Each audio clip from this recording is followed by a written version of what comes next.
Do you ever feel like you don't fit? Like the world doesn't make sense? So I made two guides that are, one is for adults, but I don't like adults, but it's one was for it's abuse related things. And so one was for adults if you're trying to figure out how to talk to kids that you think are going through abuse without being a punk and just calling CPS and acting like that solves everything, because it doesn't. And the other guide that I more like a lot better is meant for kids going through it right now. It's basically like a how to survive until you're 18. I literally called it like how to survive an abusive home until you're 18 and have actual rights. And so it's just like anything that I could think of that makes that process easier. They're free, obviously. We're not maniacal demons and whatever, like charge people for something like that, especially children.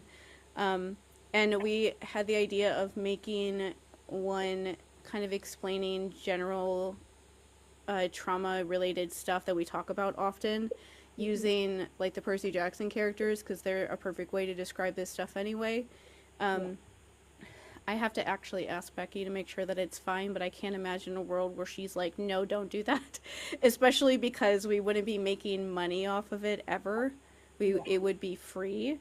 But that's If they something. wanted us to run it by them, I'd be okay Yeah. with that. Yeah. Yeah, I'm still gonna do it just to like ask, just to make sure since they're around, and I just want to, I don't know, if they're there and they answer fans' questions like that, so why not ask them just to be sure that making something like that would be fine, and just make sure that we don't accidentally like do something against their copyright without wanting to.